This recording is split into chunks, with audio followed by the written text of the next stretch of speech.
Ke Pak Joni terlebih dahulu untuk membahas begitu ya terkait update dari tiket kereta api tentunya yang mana kemarin sempat ludes habis terjual begitu ya di momen Natal dan Tahun Baru. Apakah memang ini karena arus balik sudah terjadi?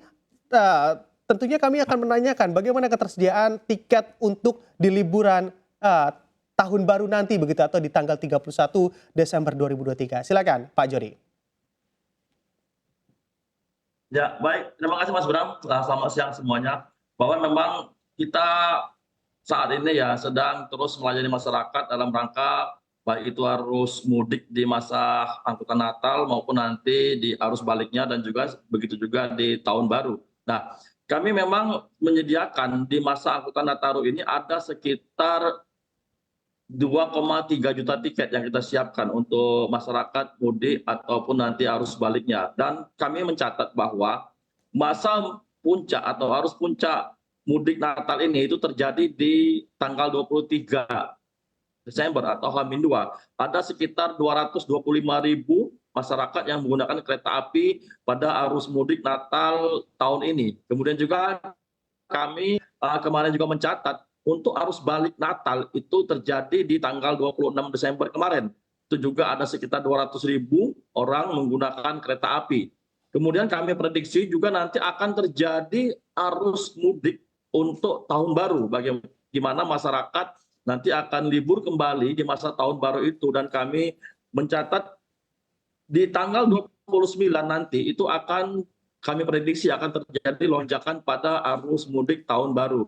Nah, tentu kami berharap tiket yang kami sudah sediakan, baik itu tiket kereta api kelas ekonomi, bisnis maupun eksekutif itu bisa terserap oleh masyarakat semuanya. Karena kami tidak hanya menyediakan kereta api reguler, Mas Bram, kami juga menyediakan kereta api tambahan di masa libur Natal dan Tahun Baru ini.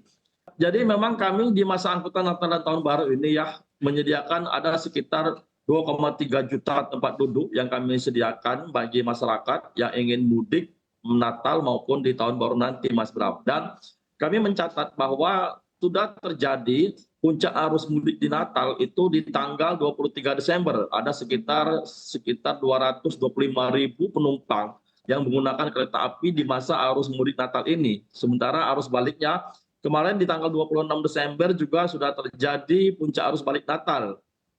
Ada sekitar 213.000 penumpang yang menggunakan kereta api. Dan kami masih terus memantau, Mas Bram, bahwa untuk angkutan Tahun Baru nanti akan ada lagi arus mudik di Tahun Baru. Itu kami berdasarkan penjualan tiket yang kami pantau nanti akan terjadi di tanggal 29 Desember itu untuk arus mudik Tahun Baru. Dan untuk mengantisipasi itu semua kami menyediakan kereta api tambahan. Ada sekitar 86 kereta api tambahan yang kami operasikan setiap harinya untuk melayani masyarakat di masa libur Natal dan Tahun Baru ini. Seperti itu, Mas. Oke, baik. Jadi dari sisi demand dan juga ketersediaan kursi ini cukup imbang begitu ya, karena memang Kereta Api Indonesia juga menyediakan kursi-kursi tambahan. Sebetulnya dari segi harga tiketnya, Pak Joni, apakah ada kenaikan di sana? Ya, kalau kita bicara harga tiket ya, untuk kereta api kelas PSO ya, yang memang mendapatkan subsidi dari pemerintah, maka itu harga tiketnya tetap. Jadi tidak ada penyesuaian atau kenaikan harga tiket. Nah, sementara untuk kereta api komersial tentunya kita masih menggunakan skema tiket di tarif batas bawah sampai dengan tarif batas atas, Mas Bram. Jadi memang harga tiket komersial ini kita mengikuti demand-nya pelanggan, ketersediaan tempat duduk, namun itu tidak akan melewati tarif batas atas atau juga tidak berada di level tarif batas bawah. Artinya memang tiket ini sangat dinamis untuk kereta api komersial. Oke, baik. Jadi dapat diartikan ada kenaikan walaupun tidak melewati batas atas begitu ya, harga batas atas tiket, Pak Joni. Saya akan ke Bu Lisha. Bu Lisha, tentunya kami juga akan bertanya dan juga kami menanyakan terkait update informasi terkait jalanan tol yang mana juga dikelola oleh Jasa Marga. Sejumlah kepadatan tentunya sudah kami simak begitu ya, beberapa terjadi di Trans Jawa. Apakah memang ini juga sudah tentunya di dalam kesiapan Jasa Marga dalam menghadapi libur Nataru di tahun 2023 ini? Silakan Bu Lisha. Ya, terima kasih Mas Bram. Betul sekali. Jadi memang kami sudah mengantisipasi adanya lonjakan lalu lintas ya, seperti yang sudah disampaikan oleh Survei Badan Kebijakan Transportasi. Secara akumulasi mulai dari tanggal 18 Desember kami pantau hingga H-1 Natal pada tanggal 24 Desember kemarin, total ada 1,2 juta kendaraan yang meninggalkan Jabotabek atau meningkat 10,23% dibandingkan tahun lalu periode yang sama.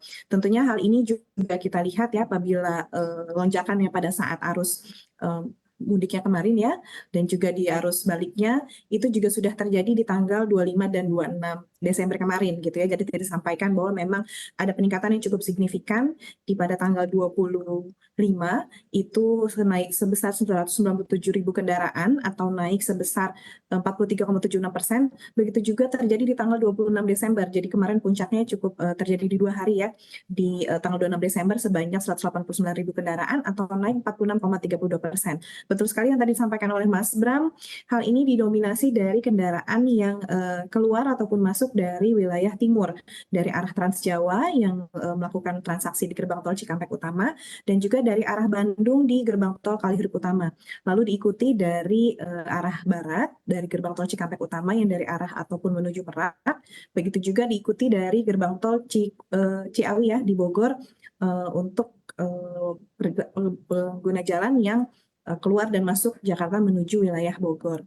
Tentunya hal ini sudah kita antisipasi dengan adanya persiapan penambahan petugas dan rambu di lapangan, dan juga ada sejumlah antisipasi yang kami lakukan seperti peningkatan kapasitas dengan optimalisasi 10 lajur di Jakarta Cikampek, lalu juga kita siapkan juga beberapa rekayasa lalu lintas yang disiapkan koordinasi dengan pihak kepolisian. Seperti yang mungkin diketahui bersama, kemarin juga kami telah melakukan kontraflow di beberapa ruas di Jakarta Cikampek ya, mulai dari kilometer 47 dan bervariasi sesuai dengan kebutuhan sampai dengan kilometer 77, terkoneksi juga dengan tol Cipali untuk mengantisipasi lonjakan lalu lintas. Begitu pula di rest area, kami juga mengantisipasi pengaturan lalu lintas supaya bisa satu arah dan tidak terjadi penumpukan atau antrian yang ingin melakukan ibadah atau mengisi bahan bakar atau membeli makanan, dan juga tentunya ini kami berkoordinasi dengan pihak kepolisian. Oke, baik. Bisa diinformasikan juga polisi terkait kontraflow yang mana juga perlu begitu ya masyarakat mengetahui agar memang mengetahui jam-jam berapa saja mereka akan melintas di jalur-jalur yang tentunya padat di sana.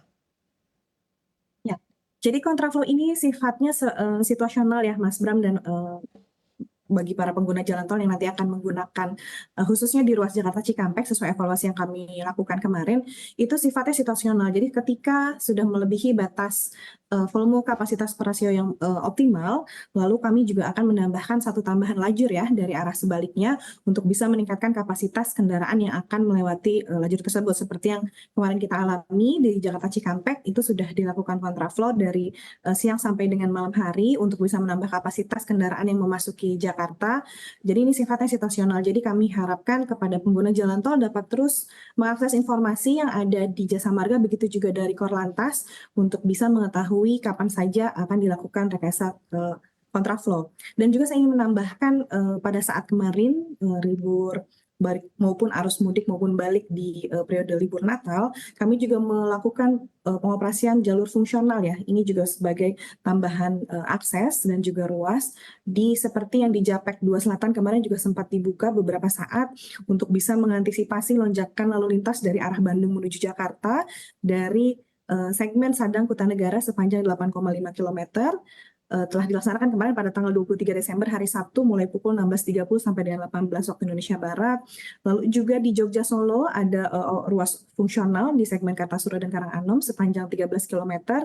Kemarin juga sudah dibuka mulai dari tanggal 22 Desember berlaku sepanjang hari mulai pukul 6 pagi sampai dengan 17 sore waktu Indonesia Barat. Tentunya juga ada akses tambahan ya di kilometer 149A di Padalenyi dan juga kilometer 99A dan B di ruas Cipularang.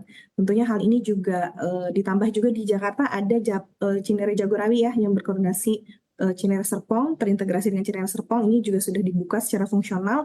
Jadi untuk masyarakat yang dari arah Bogor bisa langsung menuju ke arah bandara melalui Jor 2. Ini juga bisa menambah akses untuk pengguna jalan tol yang akan melintas di sekitar wilayah Jabodetabek.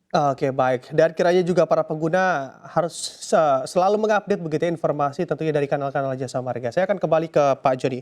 Pak Joni, melihat juga terkait cara ataupun sistem teknis terbaru dari boarding pass begitu ya di KAI sebetulnya seberapa mempermudah atau mengefisiensi waktu para pemudik begitu kita sampaikan di sana. Apakah memang ini mempercepat atau memperlambat dengan adanya sistem face recognition yang mana juga menjadi hal baru dalam KAI? Silakan. Terima kasih Mas Bram. Jadi memang saat ini Kereta Api Indonesia terus berbenah ya, memberikan inovasi kepada pelanggan. Maka dari itu kami sudah memasang face recognition ini di 11 stasiun besar di seluruh Pulau Jawa. Mulai dari Gambir, Solo ya, Yogyakarta, kemudian juga Surabaya dan lain sebagainya. Nah tentu ini kami maksudkan dengan adanya face recognition ini akan semakin mempercepat proses boarding dan akan mengurai antrian. Seperti kita ketahui bahwa sebelum adanya face recognition ini, maka calon pelanggan kami atau penumpang ketika boarding itu mereka akan menunjukkan dulu kartu identitas, kemudian juga akan men-scan tiket mereka, baik itu e-tiket maupun tiket manual, kemudian juga harus memperlihatkan dokumen lainnya. Nah, dengan adanya face recognition ini hanya dalam hitungan 1 sampai 2 detik itu penumpang sudah bisa langsung masuk ke boarding tanpa harus lagi memperlihatkan identitas atau kartu pengenal lainnya maupun memperlihatkan tiket. Ini tentu sangat membantu bagi masyarakat yang ingin mempercepat dan tentu lebih nyaman dalam proses boarding. Dan satu hal lagi, dengan puncak arus balik maupun mudik di masa Natal dan Tahun Baru ini, tentu antrian yang terjadi di stasiun pada saat boarding itu bisa cepat terurai dengan adanya face recognition ini Mas Bram, seperti itu. Oke, baik.